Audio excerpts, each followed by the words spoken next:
What if everything we knew about the boy who lived was turned completely upside down? What if Harry Potter, the chosen one, the symbol of hope for the entire wizarding world, had made a different choice? What if instead of standing against the darkness, he embraced it? Today we're diving into one of the most chilling alternate timelines imaginable. What if Harry Potter joined the Death Eaters? Before we explore this dark path, let's remember who Harry Potter really was. An orphan, abused and neglected by the only family he had left. A boy who grew up sleeping in a cupboard under the stairs, never knowing love, never knowing he was special. When he discovered the wizarding world, he found friendship, purpose, and a place to belong. He became the hero we all know, the one who faced Voldemort again and again, who sacrificed himself to save everyone. But Harry's journey was never simple. Throughout the series, we see him struggle with anger, with darkness, with the very real temptation to use power for revenge. He heard voices that others couldn't hear. He spoke Parseltongue, the language of dark wizards. He carried a piece of Voldemort's soul inside him. The line between Harry Potter and Tom Riddle was thinner than anyone wanted to admit. So where could it all have gone wrong? When was the moment that Harry Potter could have turned toward the darkness instead of the light? There are several crucial points in Harry's life where his path could have diverged dramatically. Let's explore the most compelling turning point, the moment after Sirius Black's death. Imagine Harry standing in Dumbledore's office, having just watched his godfather, the only real family he'd ever known, fall through the veil at the Department of Mysteries. The pain is unbearable. The rage is consuming. In the original story, Harry destroys Dumbledore's office in his grief and anger. But what if that anger didn't just break objects? What if it broke Harry himself? Dumbledore tries to explain everything. The prophecy, the connection to Voldemort, why he'd been kept in the dark all these years. But to Harry, in this version, these explanations sound like excuses. Dumbledore knew. He always knew. He knew Harry would suffer, knew people around him would die, and he did nothing. He used Harry like a chess piece, just like he used everyone else. The old wizard speaks of love as the greatest power. But what good is love when everyone Harry loves ends up dead? His parents Cedric and now Sirius, all gone, all sacrificed in Dumbledore's grand plan. Harry realizes something terrible in this moment. Dumbledore isn't trying to save him. Dumbledore is trying to use him to kill Voldemort, and he doesn't care if Harry dies in the process. The prophecy makes it clear. Neither can live while the other survives. Dumbledore has been preparing Harry for death all along, but there's someone else who understands Harry's pain. Someone else who knows what it's like to be an orphan, to be alone, to be special and yet despised. Voldemort has been inside Harry's head for years. He knows every thought, every fear, every desperate desire for belonging. And in Harry's moment of greatest vulnerability, Voldemort reaches out, not with threats or violence, but with understanding. Through their connection, Voldemort speaks to Harry's mind. He tells Harry the truth that Dumbledore won't admit. Harry is powerful, more powerful than almost any wizard alive. He has gifts that others fear. He could be great, truly great, if only he stopped letting others hold him back. Dumbledore wants Harry to be a martyr, to die for the greater good. But Voldemort offers something different. Survival, power, the ability to protect the people Harry actually cares about, not by sacrificing himself, but by becoming too powerful for anyone to threaten. Think about what Voldemort could offer Harry. First and foremost, knowledge. Dumbledore kept secrets, always controlling information, deciding what Harry needed to know. Voldemort would teach Harry everything. Dark magic, ancient spells, the true nature of his powers. Harry would finally understand the connection between them. The reason he can speak to snakes, the source of his abilities. Second, freedom from the prophecy. Dumbledore interpreted the prophecy as a death sentence one way or another. But Voldemort sees another interpretation. Neither can live while the other survives unless they stop being enemies. If Harry joined Voldemort, the prophecy's power would be broken. They could both live. They could both thrive. Third, revenge. Harry wants justice for Sirius, but Dumbledore counsels patience, restraint, the high road. Voldemort offers something more satisfying. Bellatrix Lestrange killed Sirius. Harry could have his vengeance. Every Death Eater who participated in the ambush could pay. Every person who's ever hurt Harry could face consequences. And finally, the most seductive offer of all. Family. Not the Dursleys who despised him, not even the Weasleys who pitied him. But a true family of the powerful and the feared, people who would respect Harry's strength, who would never see him as just a pawn. Voldemort positions himself not as a master but as a mentor, perhaps even the father figure Harry never had. After all, they're connected in ways no one else could understand. They share blood now after the ritual in the graveyard. They share thoughts and feelings through their mental link. In a twisted way, they're more intimately connected than Harry has been with anyone. The temptation grows stronger with each passing day. Harry returns to Privet Drive for the summer, and the isolation is unbearable. His friends send letters, but they don't understand. They weren't there. They didn't watch Sirius die. Ron and Hermione are safe with their families, while Harry suffers with the Dursleys. The Order of the Phoenix watches him like a prisoner, not a person. Everyone wants something from him, but no one asks what he wants. Late at night, Voldemort's voice whispers in his mind, not threatening now, but sympathetic, understanding. Harry resists at first, but loneliness is a powerful force. He begins to listen. He begins to respond. They have conversations through their mental link, and Harry is shocked to find that Voldemort is nothing like what Dumbledore described. He's intelligent, cultured, and he treats Harry as an equal, not a child. By the time Harry's 6th year begins, he's made his decision. He doesn't announce it. He doesn't tell Ron or Hermione. He simply sends a message through the link, through the connection that Dumbledore wanted him to close, but Harry has now opened completely. I'm ready. I want to learn. I want the truth. And Voldemort, the Dark Lord who has waited so long for this moment, welcomes Harry with open arms. The first meeting happens in secret, facilitated by Snape, who is shocked beyond measure when Harry Potter willingly comes to meet the Dark Lord. Voldemort doesn't mark Harry immediately. That would be too obvious, too permanent. Instead, he begins Harry's education slowly, carefully. He explains the true history of the wizarding world, how the Ministry and Dumbledore have controlled the narrative, suppressing powerful magic and persecuting those who seek knowledge beyond approved bounds. Harry learns that dark magic isn't inherently evil. It's simply powerful, and power frightens those who don't have it. The unforgivable curses are called unforgivable not because they're wrong, but because the Ministry wants to maintain its monopoly on force. The Imperius Curse could end conflicts without bloodshed. The Cruciatus Curse is no worse than any other torture, and the wizarding world certainly has plenty of other ways to cause suffering. And the Killing Curse, well, it's more merciful than most deaths. Quick, painless, efficient. The real question Voldemort poses to Harry is simple. Who decides what magic is acceptable? Who gave Dumbledore and the Ministry the right to decide what powers wizards can and cannot use? Harry, who has always chafed against authority, who has always questioned rules, finds these arguments compelling. Voldemort teaches Harry occlumency properly, not like Snape's brutal attempts. He shows Harry how to organize his mind, how to hide thoughts and emotions, how to present false surfaces while keeping his true self hidden. This skill becomes crucial as Harry returns to Hogwarts and begins his double life. To everyone at school, he's still Harry Potter, the boy who lived, Dumbledore's golden boy. He attends classes, he jokes with Ron, he helps Hermione with her studies, but at night, through the connection that no one knows he's cultivating, he learns from Voldemort. Dark spells, forbidden knowledge, the magic that Hogwarts refuses to teach. Dumbledore notices something is different about Harry, but he can't quite identify what. Harry seems more focused, more mature, more controlled.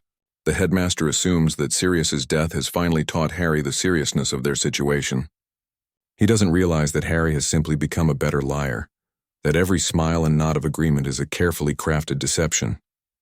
Snape suspects something, but even his legilimency can't penetrate Harry's improved mental defenses.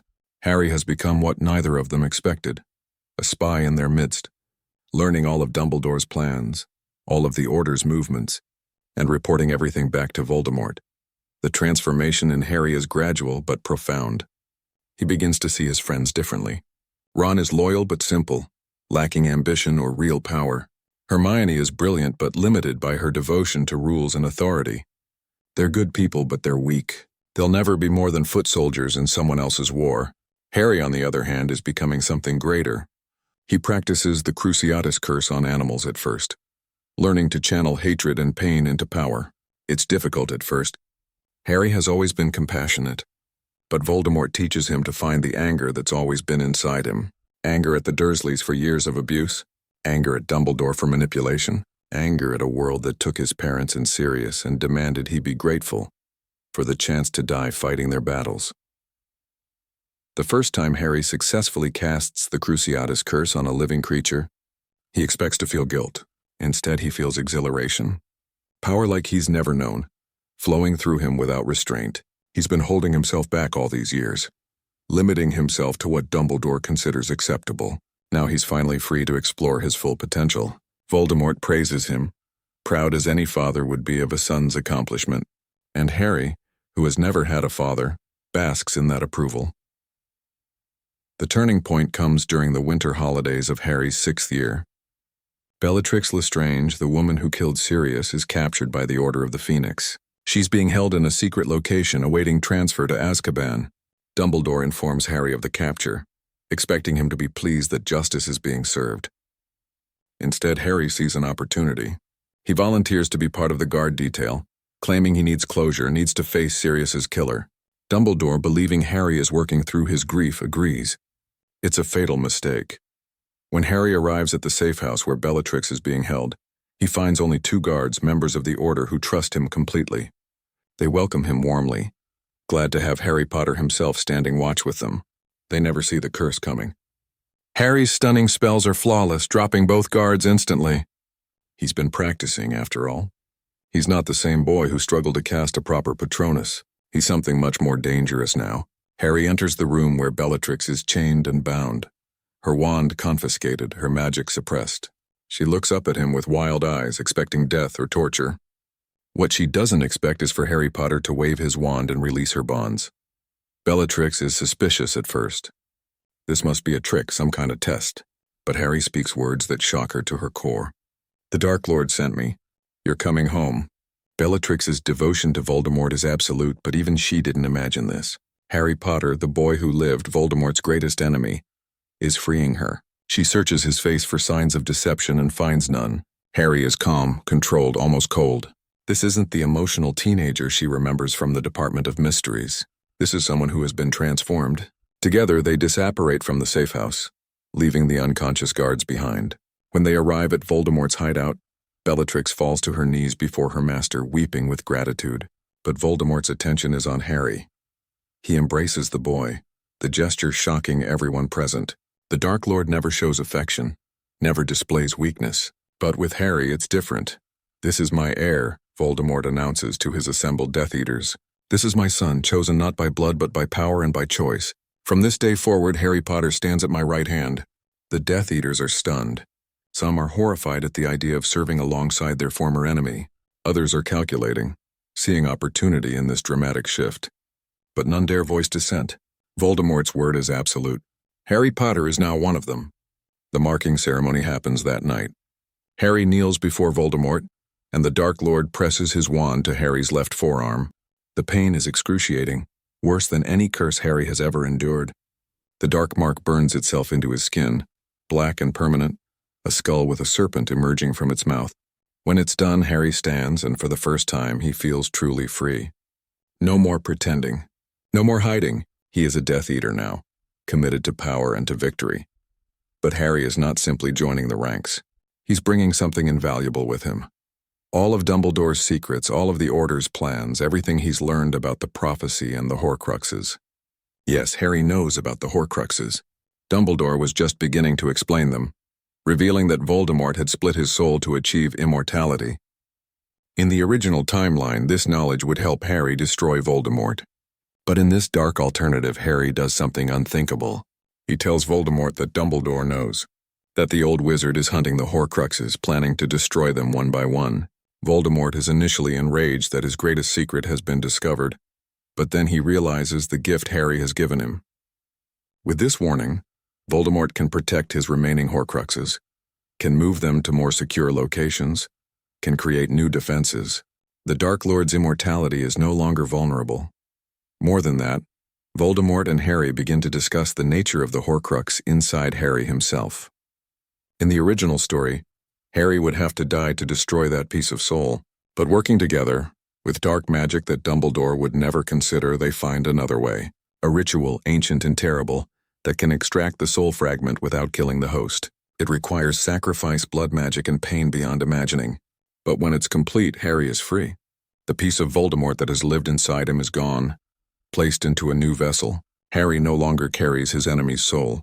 Now he simply shares his enemy's goals. The wizarding world doesn't learn of Harry's defection immediately. Harry returns to Hogwarts after the winter holiday, and everyone believes he's traumatized by another encounter with Death Eaters, that he was present when they freed Bellatrix, but couldn't stop them. Harry plays his role perfectly, showing just enough anger and guilt to be believable. He even goes to Dumbledore, spinning a tale about how he tried to stop Bellatrix's escape but was overpowered. Dumbledore comforts him, tells him it's not his fault, that he's just a student who shouldn't have been put in that position. The old wizard doesn't suspect that Harry is now his greatest enemy. Harry's double life continues through the spring term. He feeds information to Voldemort about every order meeting, every plan, every secret. When Dumbledore takes Harry on a mission to retrieve what he believes is a Horcrux from a cave by the sea, Harry goes willingly. He watches Dumbledore drink the cursed potion, watches the old wizard suffer and weaken. And when they return to Hogwarts, when Draco Malfoy confronts Dumbledore on the astronomy tower, Harry doesn't intervene to save his headmaster. Instead, he stands alongside Snape as the potions master casts the killing curse that ends Albus Dumbledore's life. The shock on Dumbledore's face in his final moment isn't from Snape's betrayal. The old wizard had planned that, had ordered Snape to kill him if necessary.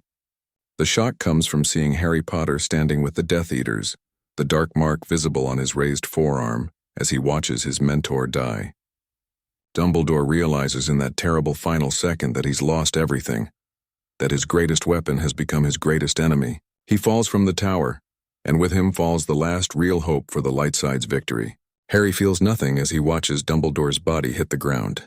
The man who might have been a grandfather figure became a manipulator, a user of children, a sacrificer of pawns. His death is justice, not tragedy. The revelation that Harry Potter has joined the Death Eaters sends shockwaves through the wizarding world. No one can believe it at first. It must be the Imperious Curse, they say. Harry would never choose this.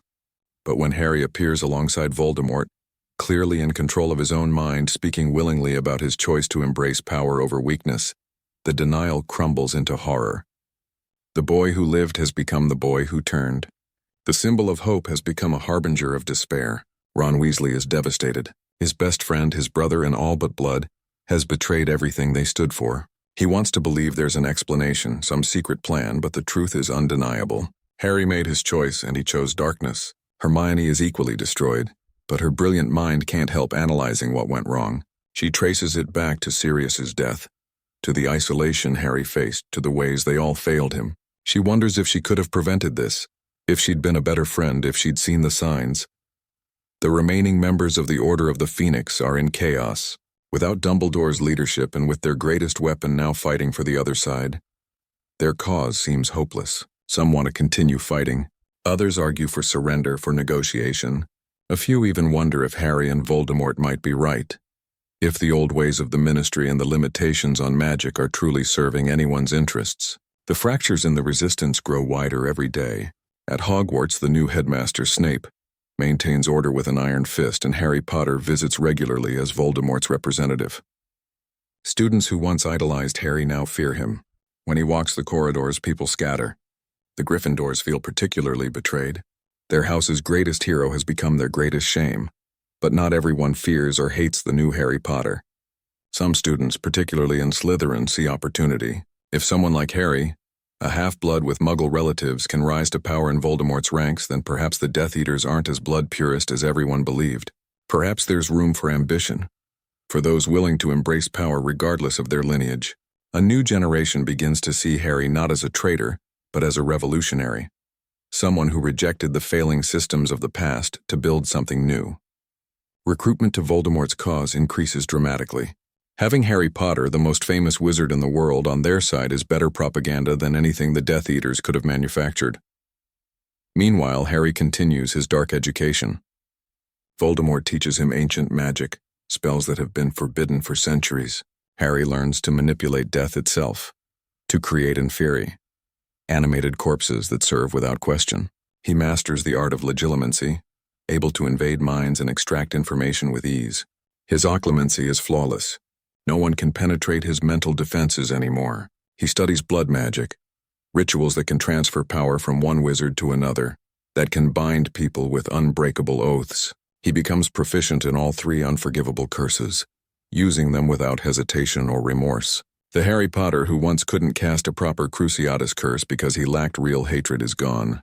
This new Harry has embraced his anger, his pain, and his power. Voldemort doesn't just teach Harry magic.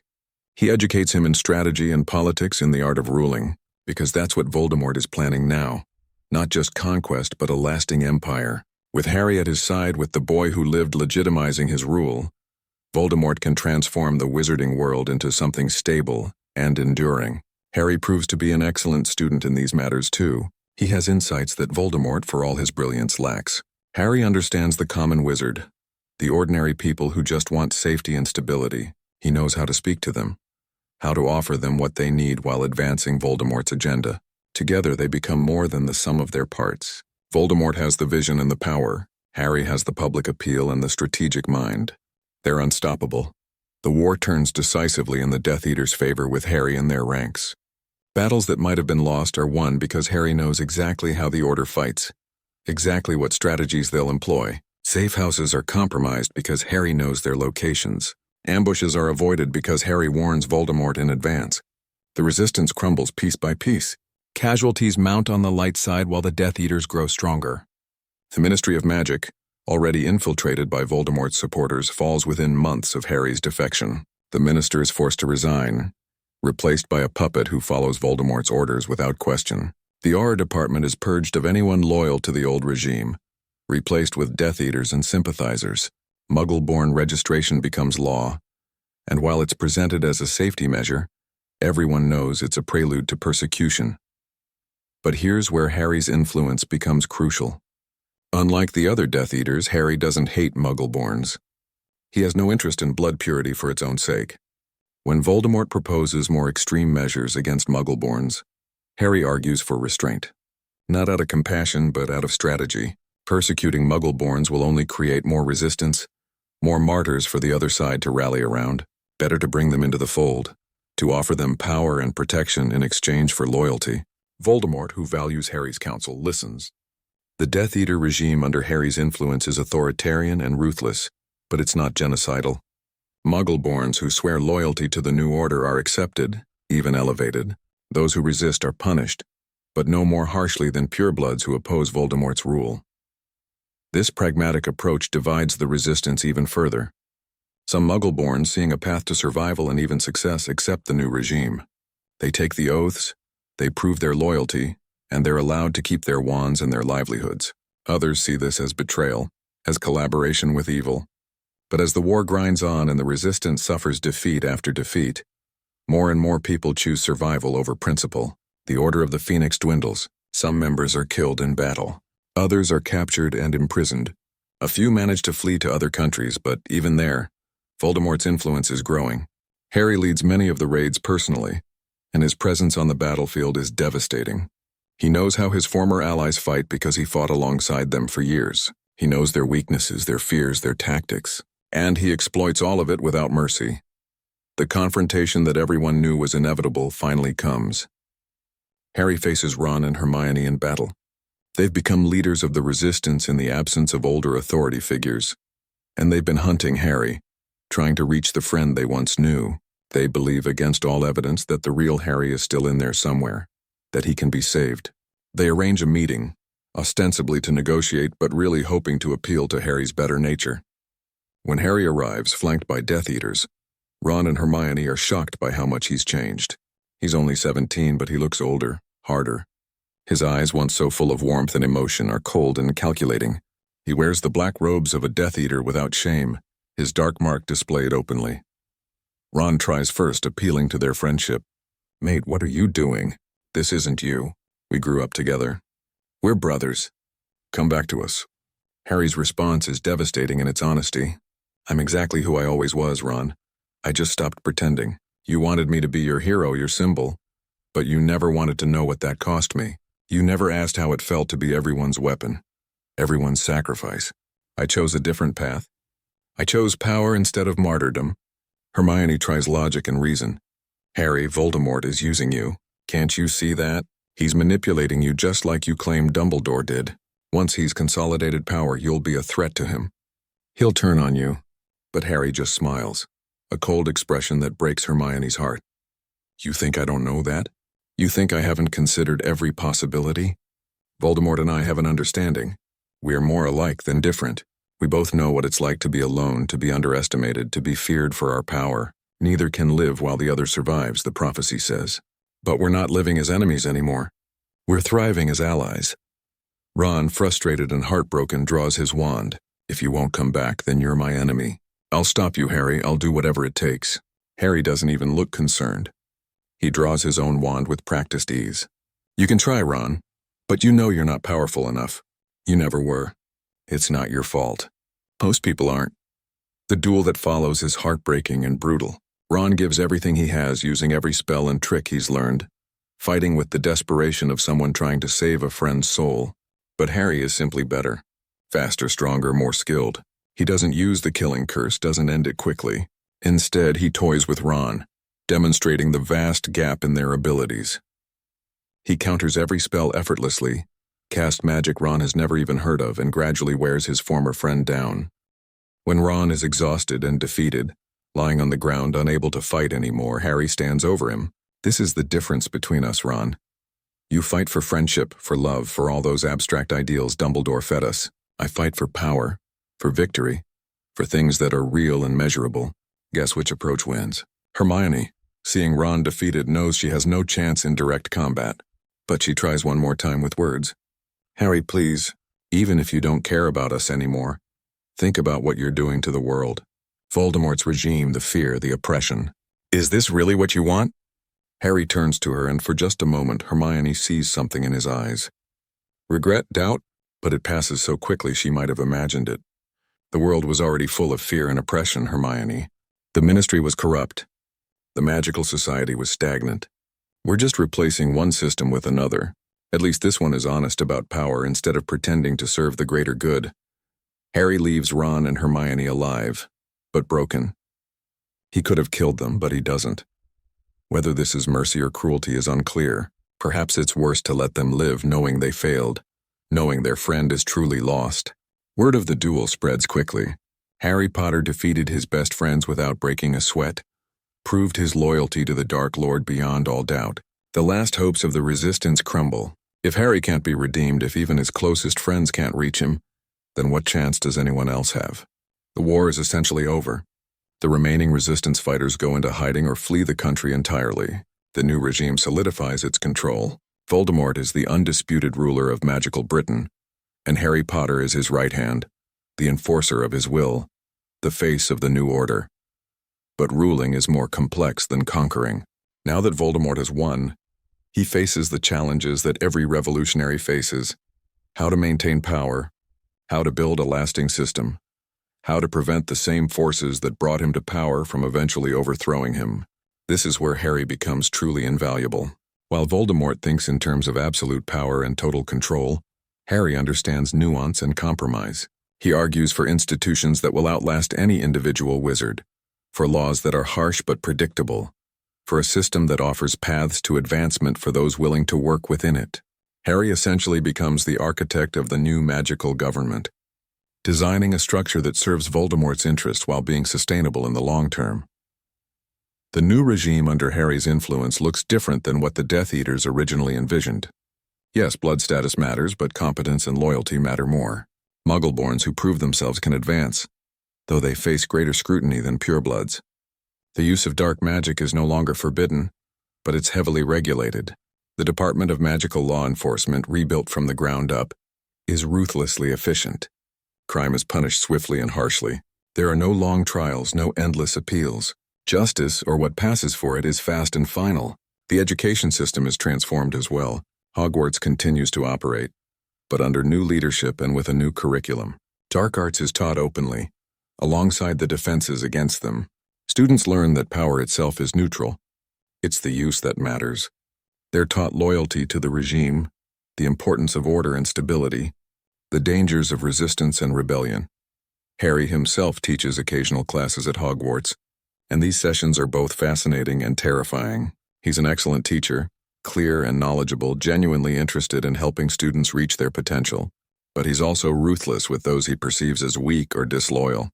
Students who challenge him or question the regime face consequences ranging from public humiliation to outright punishment. Yet many students idolize him.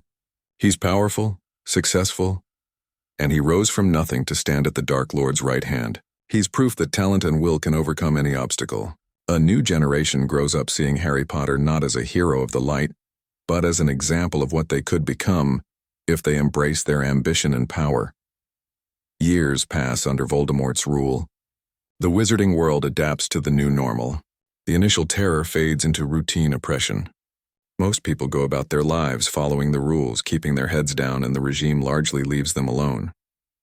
The resistance continues in pockets.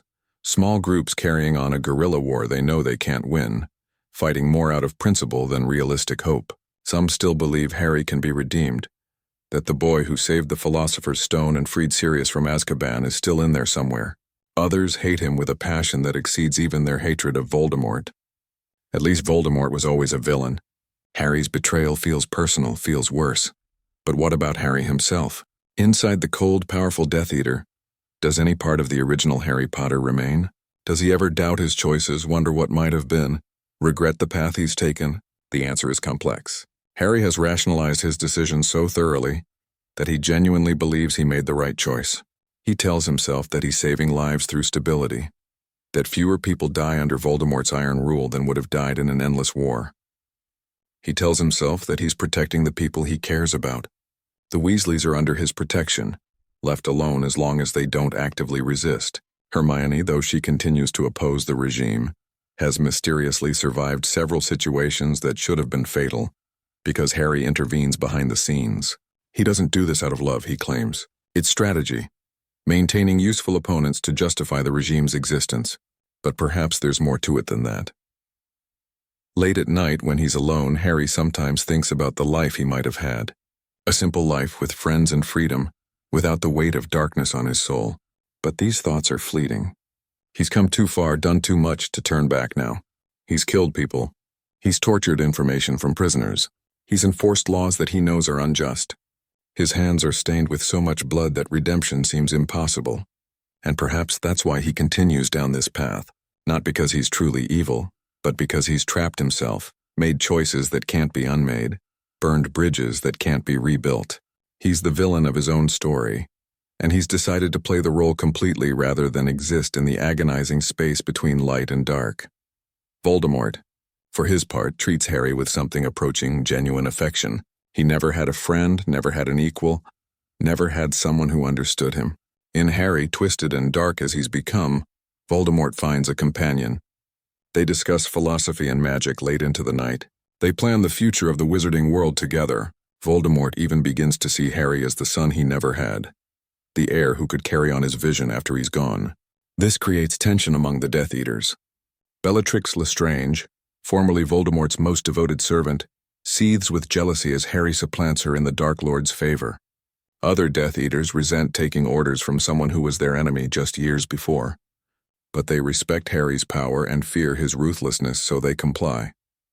The years of Voldemort's rule stretch on, each one more entrenched than the last. Harry becomes more than just Voldemort's second-in-command. He becomes the face of the regime, the one who makes it palatable to those who might otherwise resist. When Voldemort gives speeches about blood purity and the natural hierarchy of wizards, it sounds like the ravings of a madman. But when Harry speaks about order, stability, and the protection of magical society from chaos, people listen.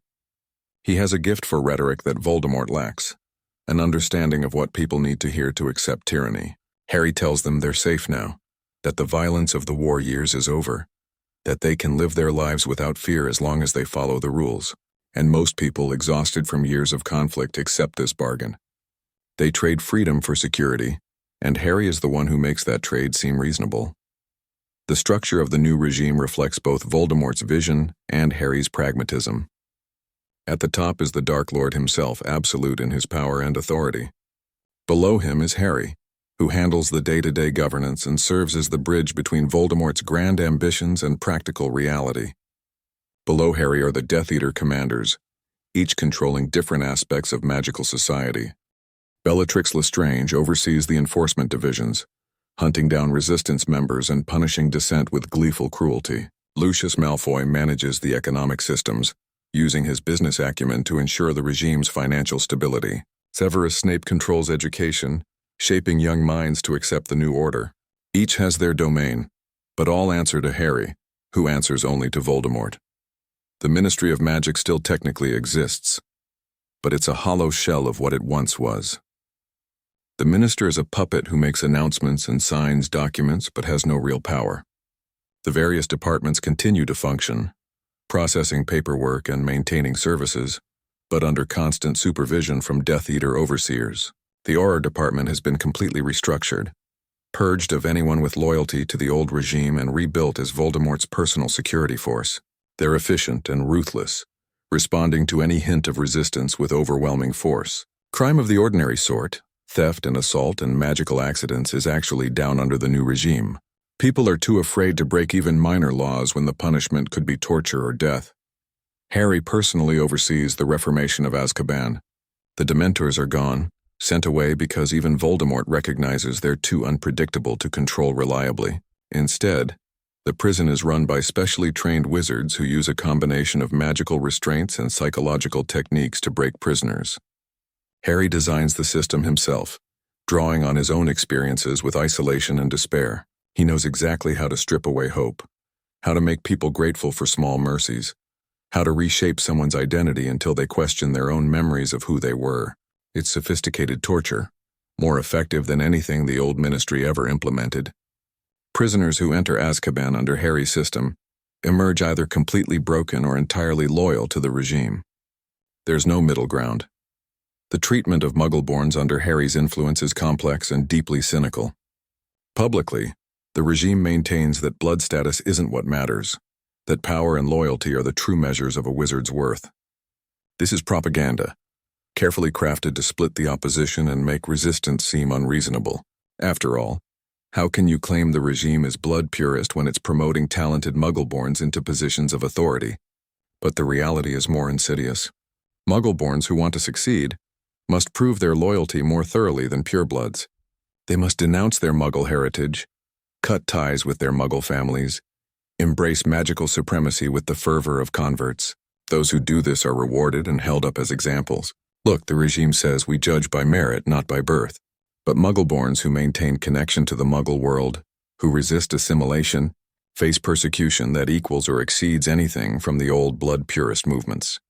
Harry justifies this system to himself with twisted logic that would have horrified his younger self. He tells himself he's protecting Muggleborns by giving them a path to survival and success.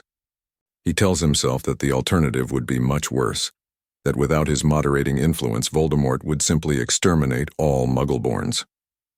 He tells himself that cultural assimilation is a small price to pay for survival, but deep down in the parts of himself he refuses to examine, Harry knows the truth. He's perpetuating a system of oppression, just making it more efficient and sustainable than the crude blood purism of old Death Eaters. He's not saving Muggleborns. He's giving them the choice between erasing their identity and facing destruction. It's a choice technically, but it's not freedom. The international magical community's response to Voldemort's Britain evolves over the years. Initially, there's outrage and condemnation. The International Confederation of Wizards holds emergency sessions. Foreign ministers give speeches about the importance of magical democracy and the rule of law. Some countries even impose sanctions, refusing to trade with or recognize Voldemort's government. But Harry works tirelessly to undermine this unity. He reaches out to authoritarian-leaning magical governments, offering alliances and mutual support. He makes deals with countries that value stability over democracy, security over freedom. He exploits existing tensions within the international community, playing different factions against each other. Slowly but surely, the international isolation breaks down. Some countries begin quiet diplomatic contact, arguing that engagement is better than isolation. Others prioritize practical concerns like trade and security cooperation over ideological objections to Voldemort's regime. A few magical governments even start implementing similar policies, inspired by the apparent stability and efficiency of Harry's systems. Within 5 years, most of the magical world has normalized relations with Britain. Within 10 years, Voldemort's regime is just another government, neither more nor less legitimate than any other. Harry has achieved something remarkable and terrible. He's made authoritarianism boring, routine, just another form of governance rather than an existential threat to be opposed. But beneath the surface stability, resistance continues. It's fragmented and desperate, but it endures. Some groups operate as guerrilla fighters, conducting hit-and-run attacks on Death Eater targets. Others focus on propaganda, spreading information about the regime's crimes and trying to keep hope alive. Still others work as an underground railroad, helping people escape Britain to freedom abroad. The resistance has no unified leadership after the deaths of Dumbledore and other key figures. Instead, it's a loose network of cells, each operating independently, each trying in their own way to undermine the regime. They know they can't win militarily. The Death Eaters are too powerful, too well organized, too deeply entrenched. But they fight anyway because fighting is better than accepting defeat. Harry hunts the resistance with methodical efficiency. He knows how resistance movements work because he was part of one. He knows their tactics, their psychology, their vulnerabilities. He doesn't rely on brute force or random cruelty like Bellatrix does. Instead, he uses intelligence networks, infiltration, and psychological warfare. He plants false information to create paranoia within resistance cells. He captures members and gives them impossible choices, threatening their families unless they betray their comrades. He turns resistance victories into traps, letting them succeed in small operations only to gather intelligence about their networks. Under Harry's direction, the resistance is slowly strangled, each cell isolated and crushed in turn. One of the most painful aspects of this hunt is when Harry faces people he once knew. Former classmates who joined the resistance, members of the Order who survived the initial purges, even people who were kind to him during his years at Hogwarts. When Seamus Finnegan is captured leading a resistance cell, Harry personally conducts the interrogation. Seamus looks at him with such disappointment, such sorrow, that it almost breaks through Harry's carefully constructed emotional armor. "You were supposed to be better than this," Seamus says. "We all believed in you." Harry's response is cold, rehearsed. "You believed in a lie. I was never the hero you wanted me to be. I was just a tool, first for Dumbledore and now for my own purposes." But even as he says it, even as he extracts information from Seamus through a combination of legilimency and threats, part of Harry screams silently at what he's become. The psychological toll on Harry grows heavier with each passing year. He has nightmares, though he'd never admit it to anyone. Dreams where his parents look at him with horror, where Sirius turns away in disgust, where he stands before a mirror and sees Voldemort staring back. He self-medicates with potions that dull emotion and enhance focus, becoming dependent on them to maintain his cold facade. He avoids genuine human connection, keeping everyone at arm's length because intimacy requires vulnerability he can't afford. His relationship with Voldemort becomes increasingly strained as Harry realizes more clearly with each passing year that the Dark Lord sees him as a useful tool, not a true heir or partner. But Harry is trapped now, too compromised to turn back, too invested in the regime to walk away. There are moments when Harry allows himself to wonder what his life might have been.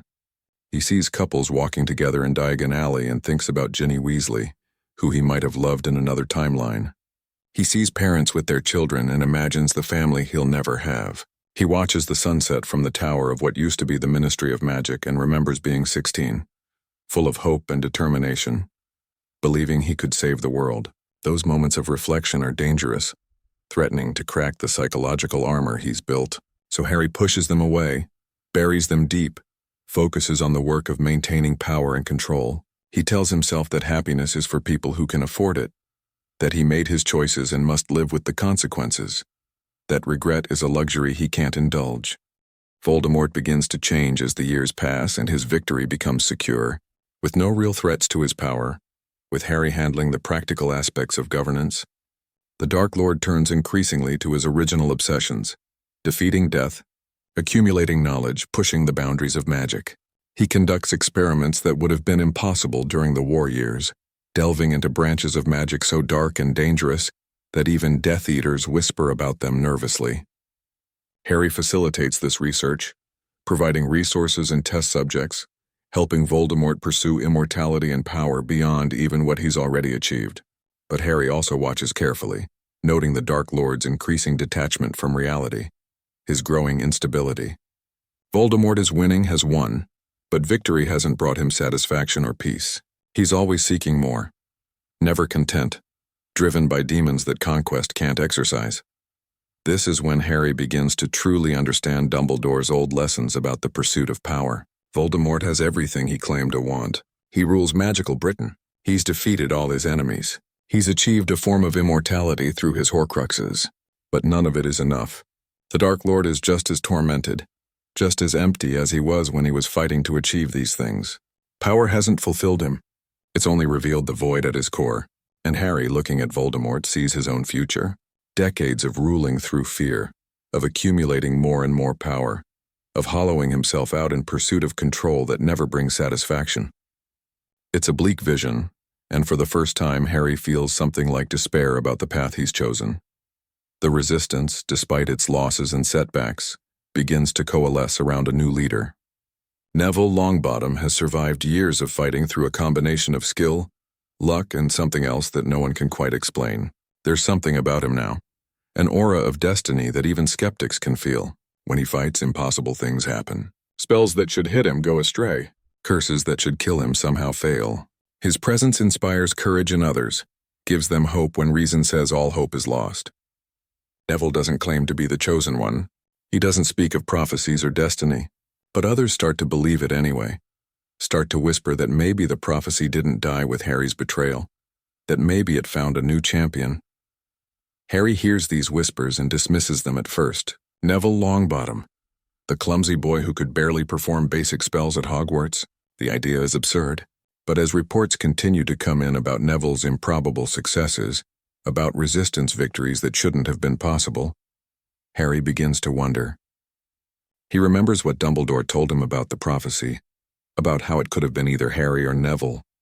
What if the magic of the prophecy is flexible, adaptable? What if it doesn't care which vessel it uses as long as it achieves its purpose of defeating Voldemort? The thought troubles Harry more than he wants to admit. If the prophecy is working through Neville, if fate has simply found a new champion because Harry refused the role, then what does that say about all of Harry's choices? What does it say about the power he's accumulated, the things he's done, the person he's become? Harry orders increased efforts to capture or kill Neville. Death Eater squads are specifically tasked with hunting him down. Substantial rewards are offered for information about his location. Harry himself studies intelligence reports about Neville's movements, looking for patterns, for vulnerabilities. But Neville proves frustratingly elusive. He seems to sense traps before walking into them. He survives ambushes that should be lethal. It's as if the universe itself is conspiring to keep him alive and fighting. Harry becomes increasingly obsessed with Neville, seeing him as both a threat to the regime and a mirror of what Harry might have been. Neville represents the path not taken, the hero Harry could have become if he'd made different choices. The turning point begins with a series of coordinated resistance attacks across magical Britain. They're more sophisticated than anything the resistance has pulled off before, targeting key infrastructure and Death Eater strongholds simultaneously. Harry recognizes Neville's strategic fingerprints on the operation. It's not just about causing damage. It's about sending a message.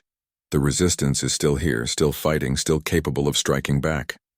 The attacks cause significant casualties among Death Eater forces and inspire a new wave of recruitment to the resistance. People who had resigned themselves to living under Voldemort's rule start to wonder if maybe, just maybe, there's still a chance for change. Voldemort responds with fury, demanding harsh reprisals against anyone suspected of resistance sympathies. He wants mass arrests, public executions, collective punishment of entire communities. But Harry, for the first time in years, pushes back against the Dark Lord's orders. He argues that such measures will only create more resistance, will turn people who are currently neutral into active enemies. He proposes a more measured response, targeted strikes against confirmed resistance members rather than random brutality. Voldemort is initially resistant, seeing Harry's objections as weakness or even betrayal. But Harry is persuasive, and eventually the Dark Lord agrees to a compromise approach. It's a small thing, this moment of disagreement, but it marks a shift in their relationship. Harry is no longer simply following orders. He's asserting his own judgment even when it conflicts with Voldemort's instincts. This shift doesn't go unnoticed among the Death Eaters. Some see it as evidence that Harry is gaining too much power, becoming too independent. Others interpret it as a sign that Harry's loyalty might be wavering. Bellatrix, in particular, seizes on this moment to undermine Harry. She begins whispering to Voldemort about Harry's questionable decisions, his mercy toward enemies, his reluctance to embrace truly harsh measures. She reminds the Dark Lord that Harry was once Dumbledore's weapon, asks whether he's truly shed that programming or whether he's simply biding his time. These whispers plant seeds of doubt in Voldemort's mind. The Dark Lord begins watching Harry more carefully, looking for signs of treachery, questioning decisions he once would have accepted without thought. Harry senses this shift in Voldemort's attitude and becomes even more paranoid and isolated. He strengthens his occlumency shields, careful to show Voldemort only what he wants the Dark Lord to see. He begins making contingency plans, preparing escape routes and safe houses in case he needs to flee quickly. He even secretly contacts some of the international magical governments he worked with, establishing backdoor channels that could provide sanctuary if things fall apart. These preparations are purely defensive, insurance policies against the possibility that Voldemort will turn on him. But they also represent another shift in Harry's psychology. He's no longer fully committed to the regime. He's hedging his bets, keeping options open, thinking about survival rather than victory. The final battle, when it comes, is devastating. Neville has gathered the remnants of the resistance, pulled off a series of impossible victories, and now stands at the gates of Voldemort's fortress. Harry leads the defense, commanding the Death Eaters with cold efficiency. The two former classmates face each other across a battlefield, and the contrast couldn't be starker. Neville looks older than his years, scarred and weary, but with fire in his eyes. Harry looks powerful and dangerous, every inch the Dark Wizard, but there's an emptiness in his expression that wasn't there before. They talk before the fighting begins, a final conversation between two people who might have been friends in another life. Neville speaks first, his voice steady despite the chaos of battle surrounding them. "You don't have to do this, Harry. You can still choose differently. It's not too late." But Harry just shakes his head, a bitter smile on his face. "It's been too late for years, Neville. I've made my choices. I've done things that can't be forgiven. There's no going back. The blood on my hands won't wash off, no matter how much I might wish it would." Neville's response is quiet but firm. "There's always a choice, Harry. That's what makes us human. You chose darkness once. You can choose light again. It won't erase what you've done, but it can define what you become. Every moment is a chance to be better than you were the moment before." Harry's laugh is bitter and hollow. "You sound like Dumbledore. All this talk of choices and redemption and second chances. But you know what I've learned, Neville? Power is the only thing that matters in this world. Love, friendship, loyalty, they all fade. People die, people leave, people betray you. But power endures. Power can't abandon you. Power can't die and leave you alone. I'd rather be powerful and damned than weak and pure, clinging to ideals that won't protect me when everything falls apart." Neville draws his wand slowly, deliberately. "Then I guess we're doing this. For everyone you've hurt, for everyone you've betrayed, for the Harry Potter you should have been, the one who would have been horrified by what you've become." The duel between Harry and Neville is the stuff of legend, a battle that will be remembered and analyzed for generations. Harry is more skilled, more powerful, more experienced in combat magic. He's fought in dozens of battles, dueled the greatest wizards of the age, mastered spells that most wizards don't even know exist. He uses dark magic that tears at the fabric of reality itself, curses that can kill with a gesture, wards that deflect almost any attack. His movements are economical and precise. No wasted motion, every spell calculated for maximum effect. He's a perfect fighting machine, honed by years of war and stripped of any mercy or hesitation. But Neville has something Harry doesn't anymore, something that might be even more powerful than skill or knowledge. He has hope. He has the belief that what he's fighting for matters, that the struggle has meaning beyond just survival or victory, and perhaps more importantly, he has the power of the prophecy working through him. It's not something he consciously controls or even fully understands, but every time Harry should win, should land the killing blow, something intervenes. Neville's reflexes are just a bit faster than they should be, his instincts guiding him away from danger that he couldn't logically see coming, his shields hold against curses that should shatter them. Sustained by something deeper than just his own magic, his counterattacks find openings in Harry's defense that shouldn't exist, as if fate itself is guiding his wand. Harry feels it happening and grows increasingly desperate. He throws everything he has at Neville, holding nothing back, using magic that will certainly kill if it connects. fiend fire that consumes everything in its path, cutting curses that can slice through steel. The killing curse itself, cast again and again with murderous intent. But none of it works. The fiend fire curves around Neville as if repelled by an invisible shield. The cutting curses miss by impossible margins. The killing curse goes wide, as if Harry's aim itself is being affected by external forces. And all the while, Neville keeps coming, keeps fighting, keeps pressing forward with an inevitability that terrifies Harry more than any enemy he's ever faced. The watching Death Eaters and Resistance fighters have stopped their own battles to watch this central duel. They recognize that everything hinges on this moment, that whichever side wins here will win the war. Some of the Death Eaters begin to waver as they watch their supposedly invincible commander struggle against an opponent who shouldn't be able to match him. Some of the Resistance fighters feel hope kindling in their chest for the first time in years. This is what prophecy looks like when it manifests. This is what destiny feels like when it moves through the world. It's not subtle or gentle. It's overwhelming and undeniable. Harry realizes with growing horror that he's going to lose. Not because Neville is better, though Neville has grown formidable in his own right, but because this is how the story was always supposed to end. The prophecy is fulfilling itself through Neville, because Harry refused to be its vessel. Neither can live while the other survives takes on a new and terrible meaning. Not Harry and Voldemort, as everyone assumed, but Harry and Neville, the two boys who could have been the chosen one. The prophecy doesn't care which of them fulfills its purpose. It simply requires that one of them destroys the Dark Lord, and it will empower whichever one is willing to accept that role. Harry chose to stand with Voldemort, so the prophecy chose Neville instead, and now Harry is on the wrong side of destiny itself. Voldemort, watching from his fortress, observes the duel through magical scrying devices. He sees Harry struggling, sees the tide of battle turning against his lieutenant, sees the prophecy at work. The Dark Lord faces a choice in this moment, a choice that will define everything that follows. He could intervene, could use his own immense power to crush Neville and save Harry. Together they might be able to overcome even the power of prophecy through sheer magical might. But doing so would reveal his own vulnerability, would show that he needs to personally intervene to maintain control. It would demonstrate weakness to his followers, create doubt about his invincibility. Alternatively, Voldemort could let events play out. Let Harry fight and fall if that's what fate demands.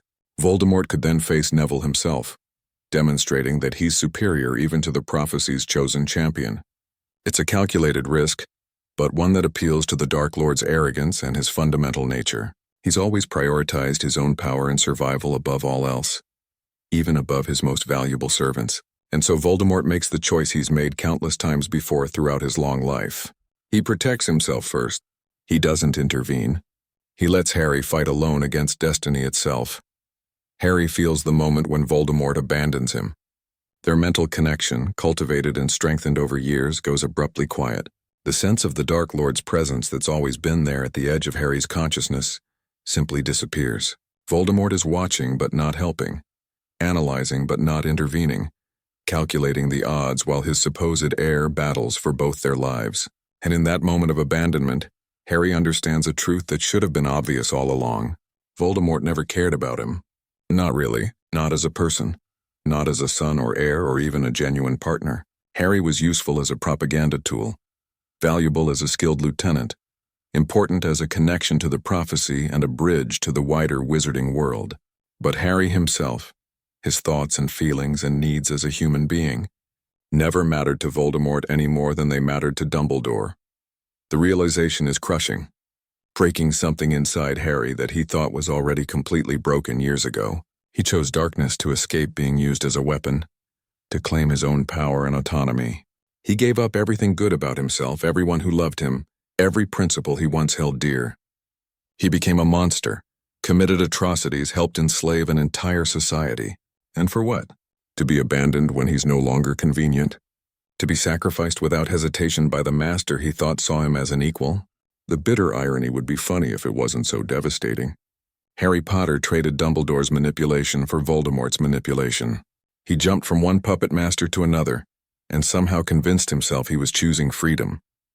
As Neville presses his attack, as Harry's defenses continue to fail against the inexorable force of prophecy, something changes in Harry's eyes.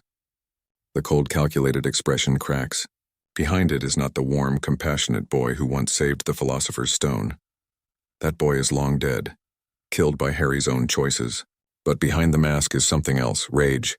Pure, incandescent rage at what's been done to him, at what he's done to himself, at the impossible situation he's been placed in since the moment Voldemort killed his parents and marked him as special. Harry is furious at Dumbledore for manipulating him, at Voldemort for using him, at the wizarding world for expecting him to be their savior, at himself for all the choices that led him to this moment.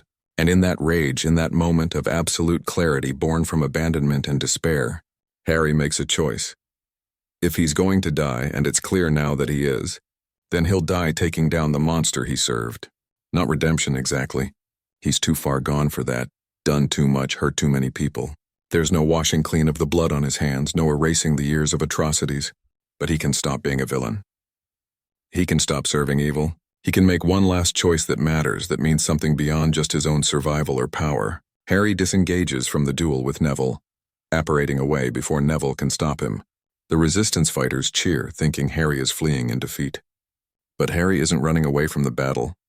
He's running toward it. Harry appears directly in Voldemort's throne room, bypassing all the wards and defenses because he helped design them, because Voldemort trusted him with the secrets of his stronghold.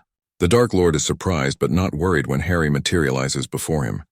Voldemort is supremely confident in his own power, certain he can control Harry if necessary. Fail to defeat the Longbottom boy? Voldemort asks, his voice cold with disappointment. I expected better from you. I should have intervened myself from the start rather than trusting you to handle such a crucial task. But Harry doesn't respond with excuses or explanations. He simply raises his wand, and Voldemort sees something in his eyes that the Dark Lord has never seen before. Not hatred or rage, though there's plenty of both. Not fear, though Harry knows he has no chance of winning this fight. What Voldemort sees is cold, absolute determination, the look of someone who has nothing left to lose and everything to give. You and me, Harry says quietly. That's what the prophecy always meant. Neither can live while the other survives. I thought we could change that by working together, by being allies instead of enemies. But prophecies don't work like that, do they? They find a way to fulfill themselves no matter what we do. I was your Horcrux once, your connection, your vulnerability, and you were mine. We're bound together, and that bond will only be broken when one of us destroys the other. Voldemort realizes what Harry intends and finally feels something like fear. He raises his own wand, preparing to strike down his former lieutenant before Harry can make good on the implicit threat. But Harry is already moving, already casting, already pouring everything he has into one final act of defiance. The duel between Harry Potter and Lord Voldemort shakes the fortress to its foundations and beyond. These are the two most powerful dark wizards in the world, and they're fighting without restraint, without mercy, without any concern for collateral damage. The walls crack and crumble under the force of their spells. The air itself seems to tear as reality struggles to contain the magical energies being unleashed. Death Eaters and Resistance fighters alike flee the fortress, terrified of being caught in the crossfire of this apocalyptic battle. Neville arrives in the throne room to find the two dark wizards locked in combat, both bleeding, both burning through their magical reserves at an unsustainable rate, both determined to destroy the other regardless of the cost. Harry knows he can't win this fight. Voldemort is simply too powerful, has too many advantages, has centuries of experience and dark knowledge that Harry can't match. But Harry doesn't need to win. He just needs to buy time, to weaken Voldemort enough for what comes next, to create an opening that Neville can exploit. Harry casts every spell he knows, uses every trick Voldemort taught him, turns the Dark Lord's own lessons against him. He's not trying to kill Voldemort outright. He's trying to bind him, to hold him in place, to make him vulnerable. Harry reaches deep into the darkest magic he's learned, magic that requires sacrifice, that demands payment in blood and life and soul, ancient binding spells that haven't been used in centuries. Blood magic that predates the Ministry and the International Statute of Secrecy, rituals that demand everything and offer nothing in return. Harry begins speaking in Parseltongue, the language of snakes and dark wizards, the language he shares with Voldemort. The words aren't curses exactly. They're something older and more primal, commands that reach into the fundamental structure of magic itself. Harry is using his own life force as fuel, burning through not just his magical power but his vitality, his health, his very essence. He pours everything he is into creating magical chains that even Voldemort can't break. Bonds forged from sacrifice and powered by death itself. The Dark Lord struggles furiously, blasting Harry with curses that should kill him instantly, and they are killing him, slowly but inexorably. Harry's body is breaking down under the assault, blood flowing from dozens of wounds, organs failing, bones shattering. But his magic holds, his will holds, his determination holds. As Harry feels his life draining away, as Voldemort continues to struggle against the magical bonds, Neville Longbottom enters the throne room fully. He sees Harry holding Voldemort through sheer force of will and sacrifice, sees the cost it's taking, sees the dark wizard who betrayed everything good about himself making one final choice. Neville understands immediately what Harry is doing, giving Neville the opening he needs, the chance to end this once and for all, paying with his life for one moment when Voldemort is vulnerable and the prophecy can finally be fulfilled. Their eyes meet across the ruined throne room, Harry and Neville, the boy who fell and the boy who rose. There's no forgiveness in Neville's gaze, but there is understanding. There's no redemption for Harry Potter, but there is recognition that he chose differently in the end, that he saw the truth finally and acted on it. "This doesn't redeem you," Neville says, his voice carrying clearly despite the chaos. "Nothing can erase what you've done, the people you've killed, the evil you've committed. Your soul is stained beyond any cleaning, Harry Potter. But maybe it means something that you chose to stop. Maybe it means that even the fallen can make one good choice at the end. Now do it," Harry gasps, his strength rapidly failing as Voldemort's curses continue to tear through him. "End this, end all of it. End the war and the tyranny and Voldemort and me. Let there be some purpose to all this suffering, some meaning to all the death. Let my last act matter, even if nothing else I did ever will again." Neville raises his wand and the words come to him as if they were always meant to be spoken in this moment. Avada Kedavra. The green light of the killing curse fills the throne room, brilliant and terrible, the light of death itself made visible. It strikes Voldemort first, the Dark Lord helpless in Harry's magical bonds, unable to dodge or shield or escape. The curse tears through him, destroying the mortal shell that has housed his fractured soul for so long. But the magical bonds Harry created ensure that the death doesn't stop there. The curse continues through Voldemort into Harry, connected as they are by magic and prophecy and sacrifice. The killing spell takes them both, destroyer and destroyed, master and servant, the Dark Lord and the fallen hero, joined together in death as they were in life. The moment they die, something changes in the air, a palpable shift that everyone present can feel. The Horcruxes, those fragments of Voldemort's soul scattered across the wizarding world, suddenly go dark and lifeless. Without Voldemort's living soul to anchor them, they become just objects again, no longer vessels of immortality. The dark mark burned into the arms of every Death Eater begins to fade, losing its power now that the wizard who created it is gone. The oppressive atmosphere that has hung over magical Britain for years, the sense of fear and wrongness that permeated everything under Voldemort's rule, lifts like fog burning away in sunlight. It's over. After years of war and tyranny, after countless deaths and immeasurable suffering, the war is finally truly over. The bodies lie side by side in the ruined throne room. Voldemort's corpse is twisted and broken, his red eyes staring sightlessly at nothing, his snake-like features frozen in an expression of shock and fury. He never believed he could truly die. Not with all his preparations, all his Horcruxes, all his dark knowledge. But death came for him anyway, as it comes for everyone eventually. No amount of power or magic or will can hold it off forever. Harry's body lies next to Voldemort's, and the contrast is striking even in death. Where Voldemort looks monstrous and inhuman, Harry still looks recognizably like the young man he was. Though aged beyond his years by stress and dark magic, his eyes are closed, his expression almost peaceful. Perhaps in those final moments Harry found something like peace. Not forgiveness or redemption, but release from the burden of being Harry Potter, the weight of prophecy and destiny and impossible expectations. The Death Eaters, leaderless and shocked by the sudden death of both their masters, fracture immediately. Some try to continue fighting, but their hearts aren't in it anymore. The magical bonds that held them together, the fear and loyalty that made them effective, all of that dissolved when Voldemort died. Others surrender immediately, throwing down their wands and begging for mercy. A few manage to escape, apparating a way to hide or flee the country, but most are captured by the resurgent resistance, which suddenly finds itself transformed from desperate rebels to victorious revolutionaries. The empire that Voldemort and Harry built, which seemed so permanent and unshakable, crumbles in a matter of hours. It turns out that authoritarian regimes are only as strong as their leaders, and when those leaders fall, the systems they built collapse like houses of cards. Bellatrix Lestrange fights to the bitter end, refusing to surrender even when the battle is clearly lost. She's killed in a duel with multiple resistance fighters dying as she lived, devoted to Voldemort even beyond his death.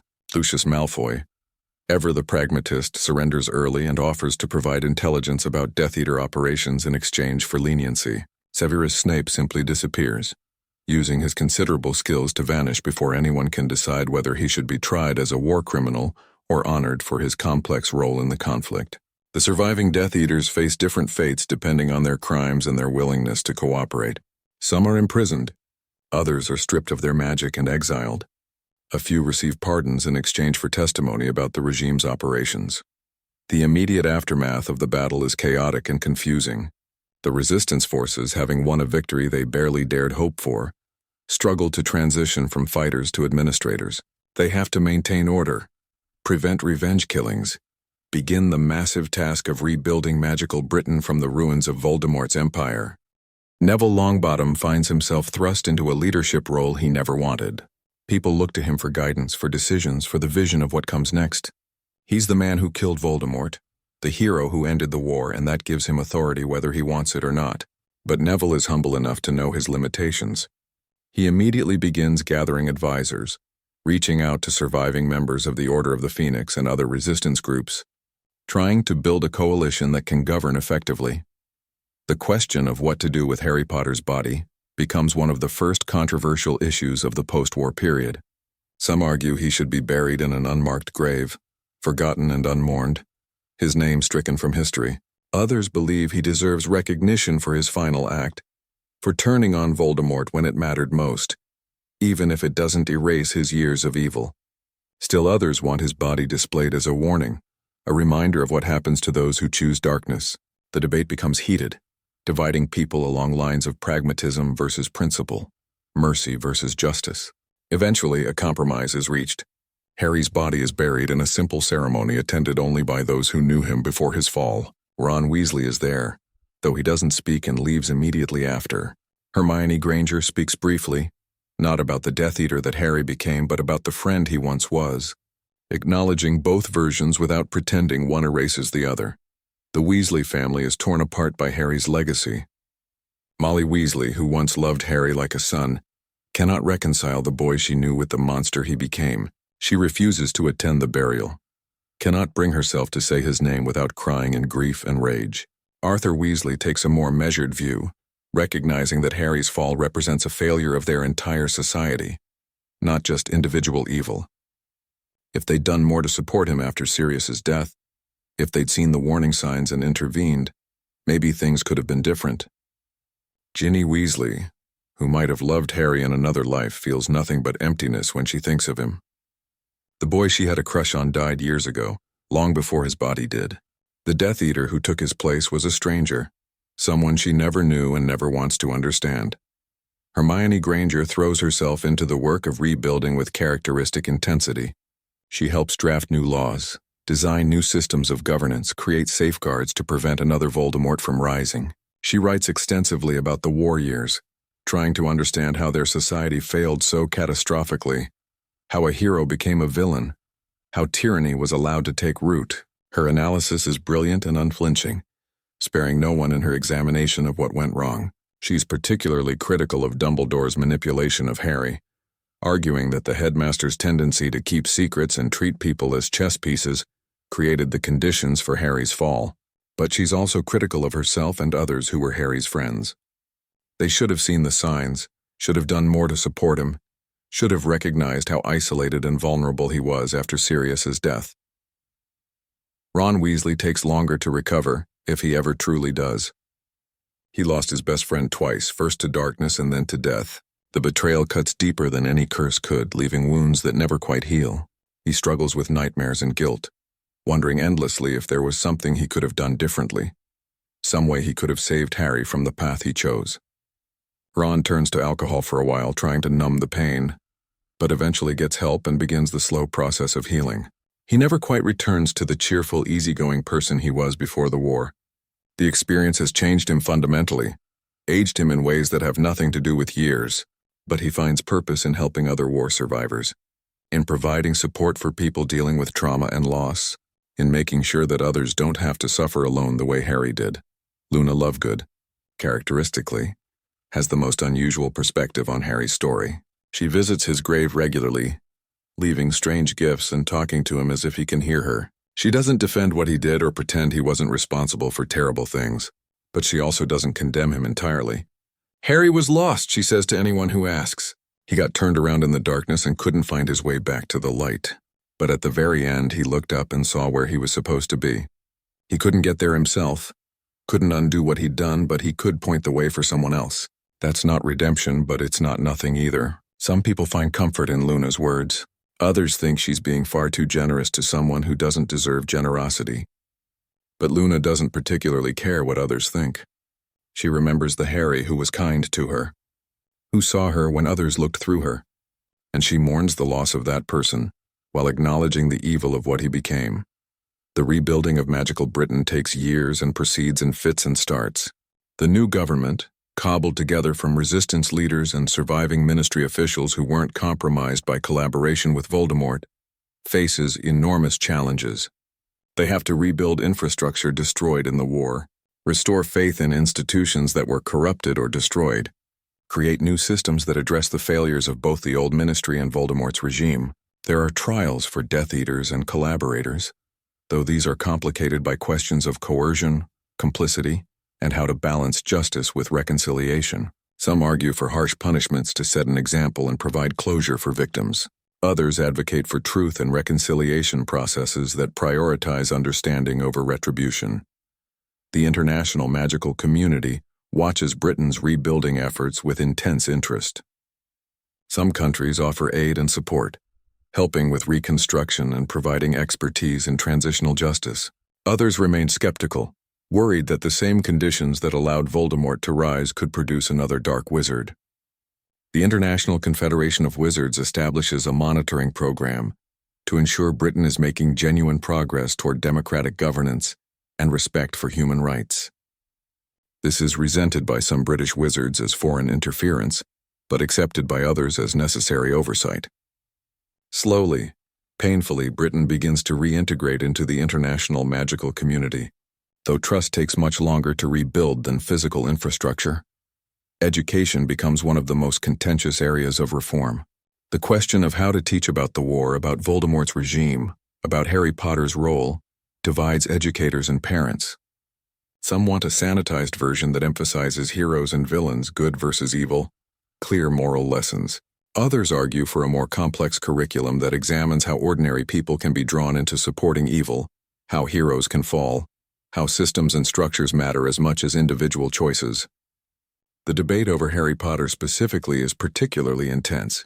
Do they teach him as a cautionary tale, a tragic figure, a villain who partially redeemed himself, or a complex person who defies easy categorization? Different schools and different teachers make different choices, ensuring that an entire generation grows up with varying understandings of this crucial period in their history. The memorial that's eventually erected on the site of Voldemort's former fortress takes years to design and build, with every aspect debated endlessly. It's ultimately designed as a garden, a place of peace and reflection built where tyranny once stood. At the center is a wall inscribed with names, thousands upon thousands of them. Everyone who died in the wars against Voldemort. Death Eaters and resistance fighters, innocents caught in crossfire, children who never got to grow up. The wall makes no distinction between sides, treating all deaths as equally tragic as lives cut short by violence regardless of which ideology they served. This choice is itself controversial, with some arguing that it's inappropriate to memorialize Death Eaters alongside their victims, while others contend that humanizing even those who chose evil is necessary to prevent future cycles of violence. Harry James Potter's name is on that wall, and fresh flowers appear at it regularly, though no one ever sees who leaves them. Some are left by people who remember the hero he was before he fell. Others are left by former Death Eaters who served under him, and remember him as a skilled leader and powerful wizard. Still others are left by people who simply find his story tragic, a reminder of how anyone can lose their way if they're hurt badly enough and don't get the help they need. The flowers are occasionally vandalized by those who believe Harry doesn't deserve remembrance, that he should be forgotten entirely. But they always reappear within days, a silent testament to the fact that Harry Potter, whatever else he was, mattered to people in ways both positive and profoundly negative. Neville Longbottom, despite his crucial role in ending the war, refuses all titles and honors. He doesn't want to be Minister of Magic, doesn't want statues or awards, doesn't want to spend his life making speeches about heroism and sacrifice. He's seen too much death, done too many things he wishes he hadn't had to do, lost too many friends and comrades. All he wants is to teach, to help the next generation grow up in a world without war, to tend plants and watch things grow instead of watching things die. He takes the position of herbology professor at Hogwarts, which has been reopened under new leadership with a reformed curriculum. His classes become legendary, not just for the magical plants he teaches about, but for the life lessons he imparts. He tells his students about the war, not glorifying it, but not shying away from its reality either. Neville talks honestly about fear and courage, about how courage isn't the absence of fear, but choosing to do what's right despite being terrified. He talks about how easy it is to dehumanize your enemies, to convince yourself that they're fundamentally different from you, when the truth is that anyone can become a monster under the right circumstances. He uses Harry Potter as an example, not to condemn him but to illustrate how important it is to support people who are struggling, to notice when someone is isolating themselves, to reach out even when it's uncomfortable. Some of his students come from families that supported Voldemort, others from families that fought in the resistance. Neville treats them all the same, refusing to hold children accountable for their parents' choices while also insisting they understand and learn from history. The prophecy that drove so much of the conflict is studied extensively in the aftermath. Scholars debate its exact wording, its interpretation, whether it was inevitable or self-fulfilling. Some argue that if Voldemort had never heard the prophecy, none of the tragedy would have occurred. Harry would have grown up normal, perhaps never even knowing he was a wizard. Others contend that prophecies reflect underlying magical realities, that the conflict between Harry and Voldemort was always going to happen in some form. The truth, as with so many things, is probably somewhere in between. The prophecy created conditions that pushed events in certain directions, but individual choices still mattered. Harry could have been the hero he was meant to be. He chose differently, and the wizarding world paid the price for his choice. There are reports over the years of people claiming to see Harry's ghost or spirit, a figure in the shadows at Hogwarts watching students from a distance. A presence felt at the memorial, particularly on significant anniversaries. Whispered words in Parseltongue that only those with the gift can hear. Most dismiss these as imagination, grief manifesting as hallucination, or the magical equivalent of urban legends. But some believe that Harry Potter, who died with so much unresolved, so many contradictions, so much left unsaid, still lingers somehow, not haunting exactly, but not at peace either, existing in that liminal space between redemption and damnation, unable to move on because he never fully became either hero or villain but remained caught between the two. The question of whether Harry Potter found any kind of redemption in his final act remains deeply controversial decades after his death.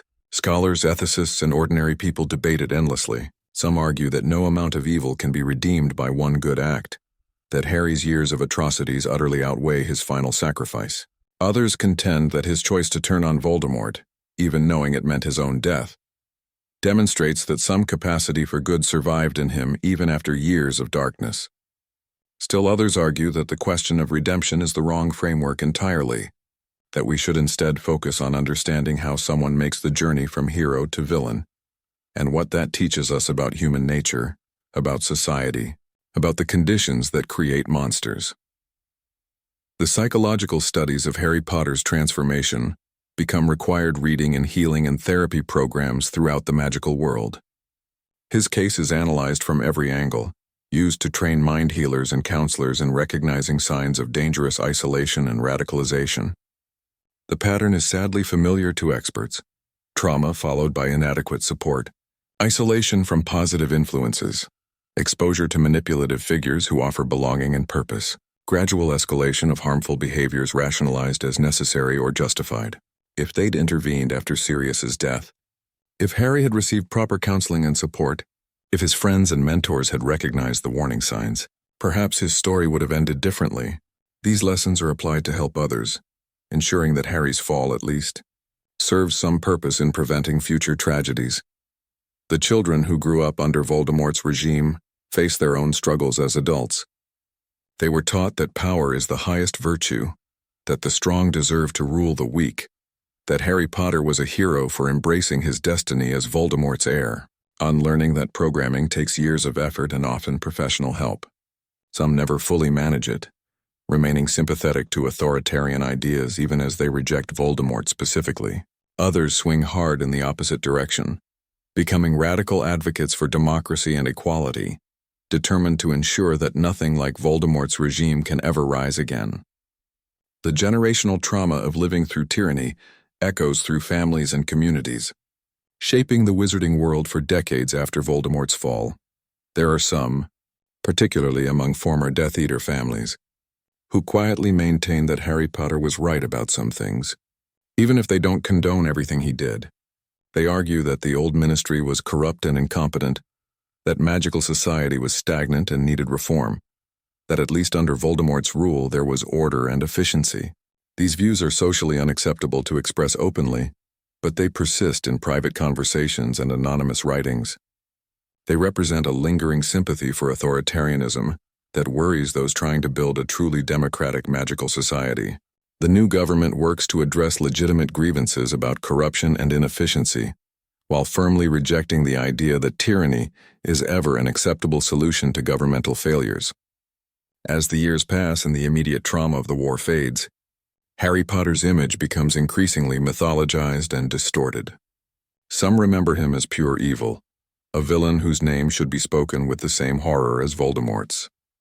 Others romanticize his story, turning it into a tragic romance of the fallen hero, ignoring or minimizing his actual crimes in favor of a sanitized narrative about impossible choices and love gone wrong. Still others use him as a political symbol, with different factions claiming his legacy to support contradictory positions.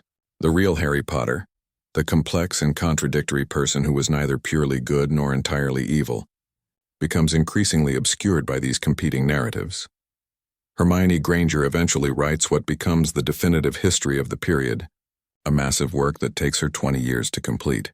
It's meticulously researched, drawing on interviews with hundreds of survivors, captured Death Eater documents, and her own memories of Harry before his fall. She doesn't shy away from describing Harry's crimes in detail, the people he killed, the torture he authorized, the system of oppression he helped build and maintain. But she also doesn't erase the person he was before, the friend who saved her from a troll in their first year, who risked everything to free Sirius, who always tried to protect people he cared about. Her conclusion is nuanced and unsatisfying to those who want simple answers. Harry Potter was a person, she writes.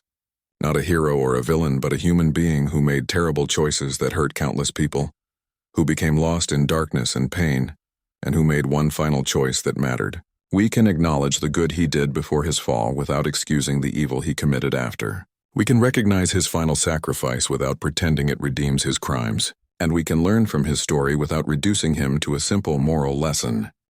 The book is controversial upon publication. Some praise its nuance and refusal to simplify complex history. Others attack it as too sympathetic to Harry, too willing to see explanations rather than just condemnation.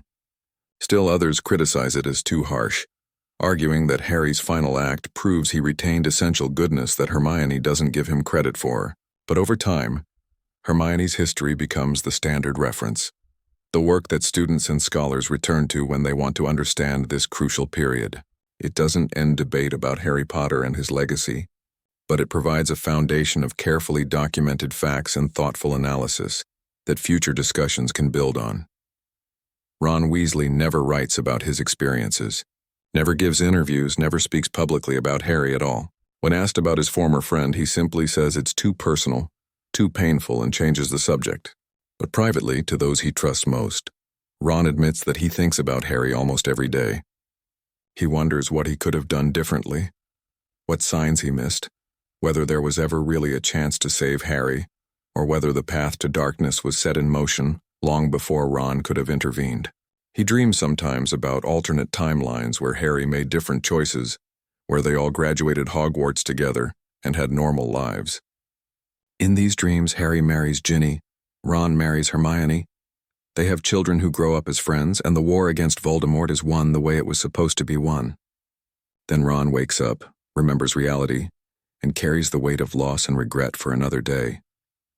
The magical world eventually moves on, as the living always do. New crises emerge, new challenges demand attention. New generations grow up for whom Voldemort and Harry Potter are history rather than lived experience. But the scars remain individual and collective, reminders of how close they came to losing everything, how a hero's fall can enable tyranny, how important it is to support and protect those who are vulnerable, rather than expecting them to be invulnerable heroes. The reforms implemented after the war, the systems put in place to prevent another Voldemort, gradually erode as time passes, and people forget why they were necessary. This is the nature of human society, magical or otherwise. The lessons of history must be constantly relearned. The same mistakes repeated by each new generation that thinks it's different from those who came before. The ultimate legacy of Harry Potter's life and death is complicated and contradictory. Much like the man himself, he was a victim of circumstances beyond his control, marked by Voldemort before he could even speak, orphaned and abused, given impossible responsibilities while still a child. He was also a perpetrator of terrible evil, someone who made conscious choices to hurt others, who built and maintained a system of oppression, who killed and tortured without remorse. He was a hero who saved the Philosopher's Stone and freed Sirius Black. He was a villain who served Voldemort and helped enslave magical Britain. He was a friend who risked everything for those he loved. He was a Death Eater who hunted his former friends without mercy. He was a person who made one final choice to stop being evil, even though it cost him everything. All of these versions of Harry Potter are true. All of them matter, and none of them can be understood in isolation from the others. What if Harry Potter joined the Death Eaters? The answer we've seen is tragedy on an epic scale. A hero becomes a villain, helping to establish a tyranny that causes immeasurable suffering. The wizarding world is plunged into darkness for years. Countless lives are lost or destroyed, and the damage echoes through generations. But the answer is also more complicated than simple tragedy. It's a story about how trauma compounds, how isolation destroys, how manipulation works, how easy it is to rationalize evil when you convince yourself you're choosing the lesser evil, or protecting yourself from being used. It's a meditation on whether redemption is possible, whether one good act can balance years of atrocities, whether we should judge people by their worst moments or their best ones, or try to hold space for the full complexity of who they actually were. Most importantly, Harry Potter's fall and final sacrifice is a warning about the fragility of heroism, about how the same people we depend on to save us can destroy us if they lose their way.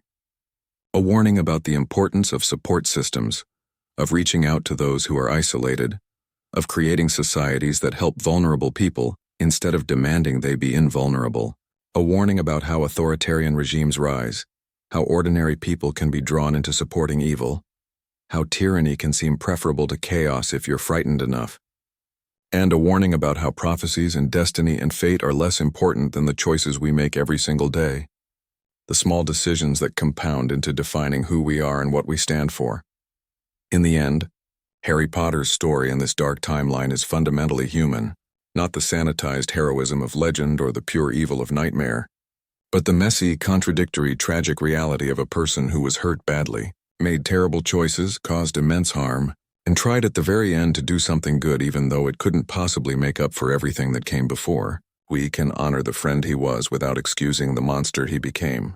We can acknowledge his final sacrifice without pretending it erases his crimes. We can learn from his fall without reducing him to a simple moral lesson. We can remember Harry Potter not as we wish he had been, but as he actually was in this darkest timeline. Broken, lost, dangerous, and finally, desperately trying to find some meaning in his death since he'd failed to find it in his life. That's the true answer to what would happen if Harry Potter joined the Death Eaters, and it's a story that should haunt us, teach us and remind us that heroes are made, not born, and that anyone, even the best of us, can lose their way if they're not supported, loved, and given reasons to choose light over darkness.